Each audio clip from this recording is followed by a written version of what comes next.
காவேரி கிட்ட வந்து தாத்தா வந்து எதுவுமே சொல்லாம அவங்கள சமாதானப்படுத்தி, "எதுவா இருந்தாலும் அப்புறம் பேசிக்கலாமா?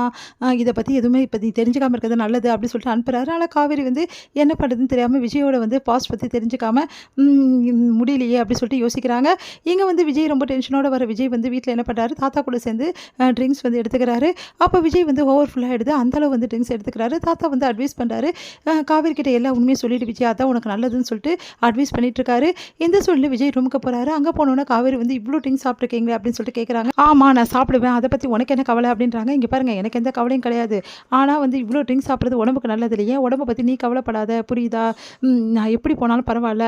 நான்லாம் வந்து வாழ்றதே வேஸ்ட்டு அப்படின்ற மாரி சொல்றாரு. அத கேட்டு வந்து அதிர்ச்சி அடையறாங்க காவேரி. ஏங்க இப்படி பேசுறீங்க? அப்படிதான் பேசுவேன். இன்னைக்கு ஒருத்தன் கேட்டான் என்ன, காதல பத்தி உனக்கு தெரியுமான்னு கேட்டான். காதலோட வலி என்னன்னு தெரியுமான்னு கேட்டான். அவனுக்கு தெரியாது என்னோட காதலோட வலி அப்படின்னோனே, காவேரி உஷாராகுறாங்க. இவரு என்ன சொல்ல வராருன்னு சொல்லிட்டு, உடனே வந்து ஆமா உங்களுக்கு எப்படி தெரியும் காதலோட வலி அப்படின்னோனே, நீயும் கேட்குறியா? கேளு கேளு என்ன நல்லா கேளு. என்னோட காதலோட வலி என்னன்னு தெரியாதா எனக்கு? காதலோட ஏமாற்றத்தோட வலி என்னன்னு எனக்கு நல்லா தெரியும் அப்படின்னு சொல்லிட்டு, இந்த மாரி வந்து அவர் வந்து முதல்ல ஒரு பொண்ண பார்த்தது, அவர் விரும்பினது, அதுக்கப்புறம் அவங்களுக்கு ப்ரப்போஸ் பண்ணது எல்லா விஷயத்தையுமே சொல்றாரு. அவங்களுக்காக வாழ நினைச்சது, அவங்க அவர ஏமாத்துனது, எல்லா விஷயத்தையும் சொல்லி பயங்கரமா வந்து கதறி வந்து அழறாரு. அத பார்த்து வந்து நம்ம காவேரி அதிர்ச்சி அடையறாங்க. உடனே காவேரி வந்து என்னாச்சுங்க அப்படின்னோனே, இதுக்கப்புறம் எதுவுமே கிடையாது என் வாழ்க்கையில.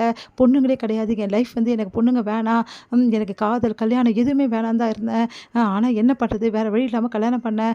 ஆனா அந்த கல்யாணம் வந்து சீக்கிரமாவே முடிஞ்சிரும். இதுக்கப்புறம் என் வாழ்க்கையில எதுவுமே கிடையாது அப்படின்ற மாரி சொல்லி சொல்லி பயங்கரமா கத்திட்டு அப்படியே வந்து கீழ வந்து பெட்ல வந்து விழுந்துடுறாரு. அப்புறம் காவேரி அவருக்கு வந்து சமாதானப்படுத்தி அவர் வந்து படுக்க வைக்கிறாங்க. அடுத்து காவேரி வந்து ஒரு முடிவுக்கு வராங்க. இவ்ளோ வந்து மனவலியோட இருக்க விஜய் வந்து அதனால தான் வந்து நம்மகிட்ட இப்படி நடந்துக்கினாரா? பணத்துக்காக தான் எல்லாரும் இருக்காங்கன்னு அவர் நெனச்சிட்டு இருக்காரு. அதனால தான் இப்படி நடந்துட்டு இருக்காரு. நானும் பணத்துக்காக தானே அவர கல்யாணம் பண்ணேன். அதனால தான் அவர் வந்து பொண்ணுங்கள பார்த்தாவே அவருக்கு பிடிக்கல. அவர் வெறுக்கிறாரு. அவர் எவ்ளோ நல்லவரா இருந்திருக்காரு. எப்படியெல்லாம் வந்து அந்த பொண்ண விரும்பியிருக்காரு. ஆனா அந்த பொண்ணு ஏமாத்துனதால எல்லா பொண்ணுங்களும் வேஸ்ட்டுன்னு நெனைக்கிறாரு. அப்படின்னு சொல்லிட்டு மனசுல கஷ்டப்படுறாங்க. அடுத்து வந்து விஜய் வந்து காலையில எழுந்துக்கிறாரு.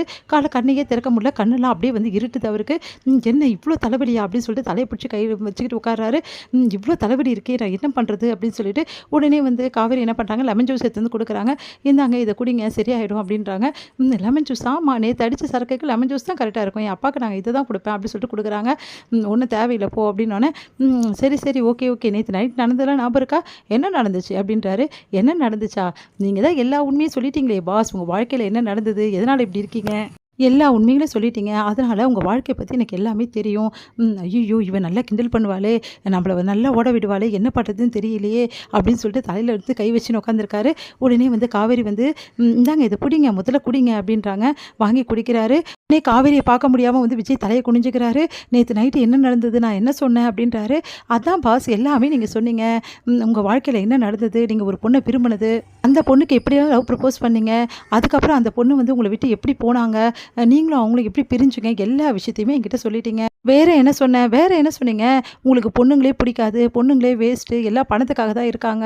அதே மாரியே கல்யாணம் வந்து லவ் எல்லாமே பொய்யி. அதெல்லாம் என்ன பொறுத்தவரைக்கும் அதெல்லாம் உண்மையே கிடையாது.